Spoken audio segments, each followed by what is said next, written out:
I'm at the moment very busy making recordings of the complete Wiedeker, the well contemporated clavier from Bach. One of the great moments when you're busy with that, it's just amazing what you discover and what you really experience while doing it. Incredible. How is it possible that this was written so long ago and still today remains the great masterpiece that it always was? It's just amazing.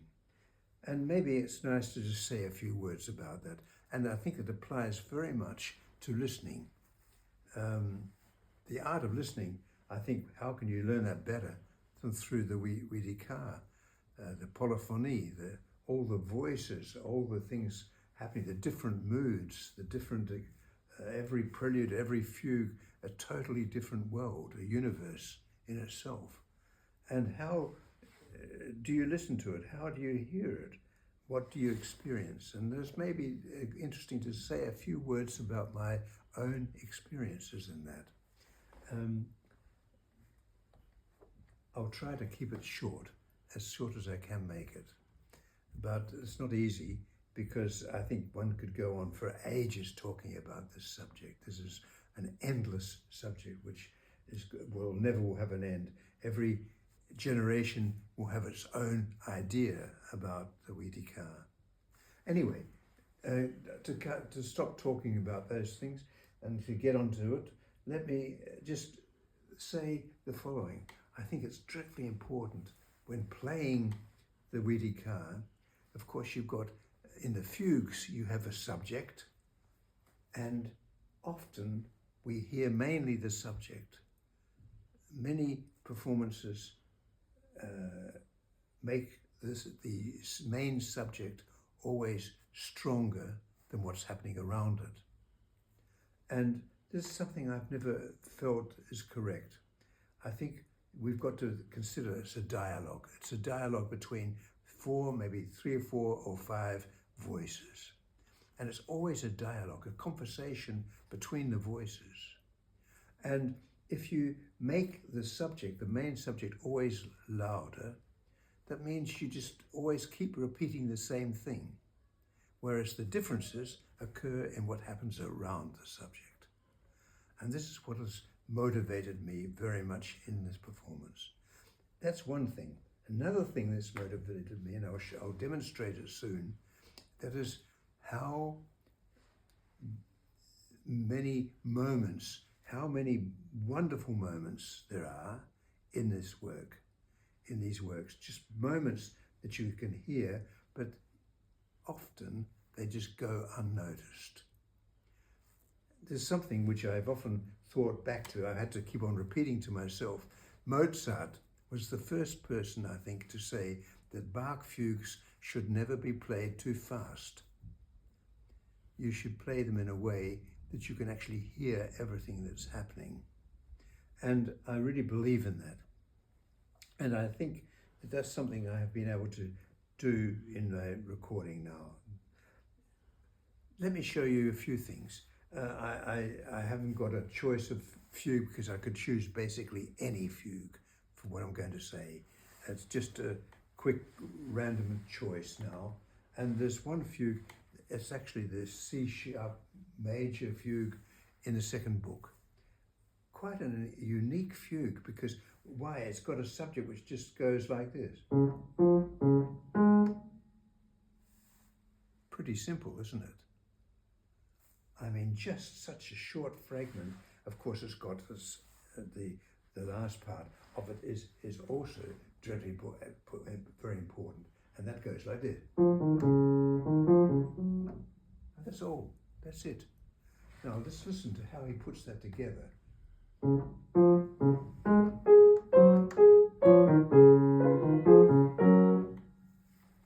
Just how that's put together. It's amazing how that just fits. It just feels right. You know, I discovered one thing, and I discovered in playing Bach, you've got to really, the way you play it is the sound. What you do with your body is the making of the sound. So the sound actually is already in your way of using the body before you hear it. And that's where the listening comes into it. Because as a pianist, just like as a listener, you've got to listen to what you're about to do. You haven't done it yet, but what you're about to do is going to be the result of your listening. But that result comes through the body. So my discovery is that the Bach fugues and preludes are basically very much built from the body also. Not only are they wonderful, miraculous, almost mathematical genius studies, they are also built in a way that the body really can feel them. For instance, another fugue, actually the D sharp minor fugue.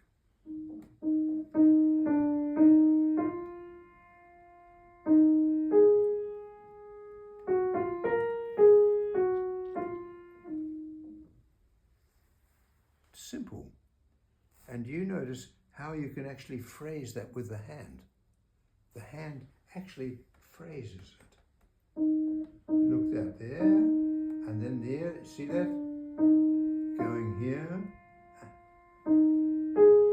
See how that actually feels? See how it fits the hand? And then it goes into the left hand. It's just a point that I think is dreadfully important in the performance of Bach, that we use the hand also very much in a way that the violinist uses his bow. I think it's a very strong connection. I think the many pieces of Bach are basically violin pieces or pieces for cello, and they are actually worked out for keyboard. But Bach was so brilliant. He knew absolutely so much. He knew all about the acoustics of a church, how they were going to work out. He knew about the acoustics and the way of building an organ. He knew, I think, almost anything intuitively about instruments also. And this is something, of course, he didn't know our present-day piano, but he did, well, have one opportunity, didn't he, when he did hear the first invention of the pianoforte that he did hear. Whether he really liked it or not, I don't know, but I think he did, because he did write a piece which is basically from the musical offering, which has got very much connection to the old pianoforte. I think that these things are important. So that's one of the main things. I wanted to keep the actual physical way of playing to really fit like a good suit to the actual notes of the fugue or the prelude. And I'll show you what I mean. So we do it like this. See that? The way you actually group your hand in a way to really make the sound. If I don't do that, we get this. Look what I do then. I'll do it for you to show you what I mean. I think this is not completely how it should be.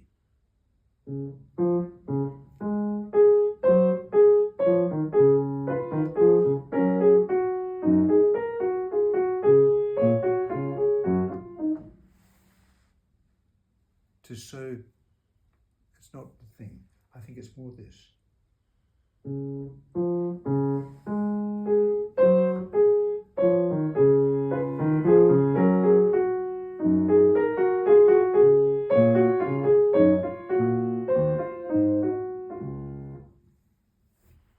So in that way. So how is it happening? It's all happening through the way I'm using my hands. There was one thing I remember Michelangelo, the great Italian pianist, said. He said at one stage, try to keep your hands as much as possible in a group of 5. So much contained in a group of 5. And it's interesting because actually by doing that you get the differences of the fingers, the different lengths of the fingers. And there's an interesting point. This comes from Arthur Schnabel, actually. He didn't say very much about technique, but he did when he was younger to mention one or two things, and this was one of them.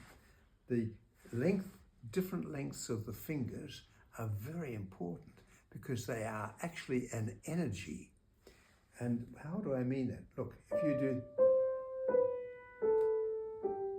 I'm playing that not by doing anything, but by just letting the fingers do it because of the lengths of the finger. And I can do that when I keep my hand more enclosed, more as a group. Well, anyway, this is just a point that I think is important, to be able to bring out the beautiful things that exist in these works. And that's one of my points, how to get to the real beauty of this work. There are so many things. For instance, what I just played is one thing, but what you get later, then you get this. Now, what is wonderful is this, that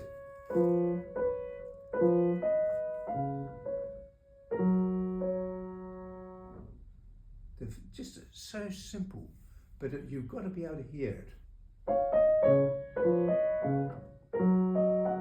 And there's this one.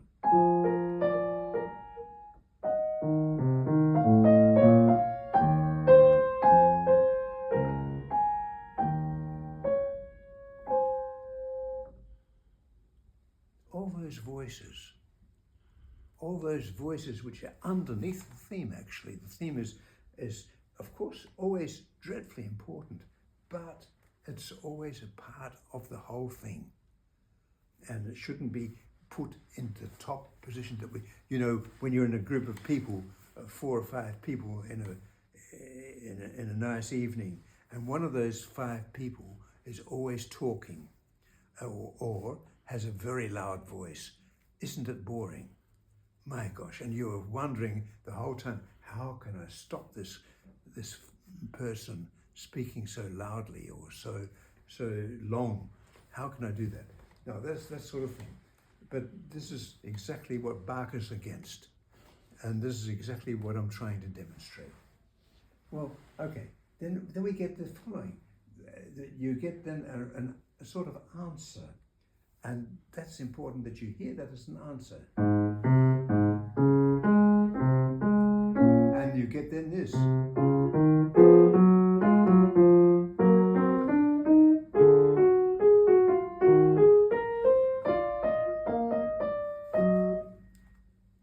That, the way that comes out, that's got to be a part of the piece, that you really hear it coming out.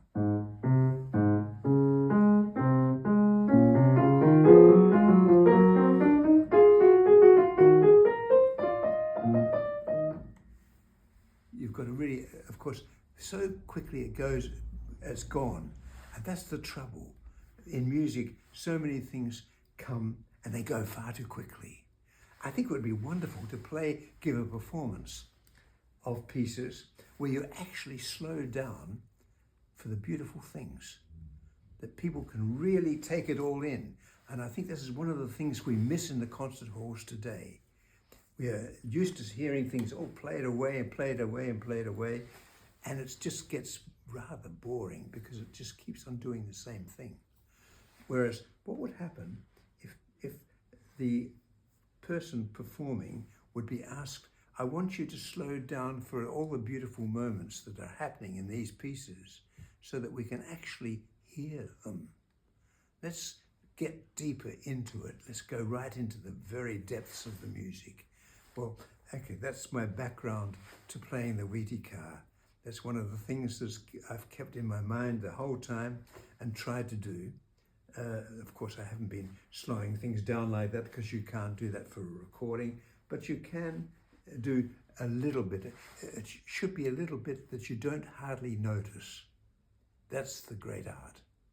Thanks very much for listening.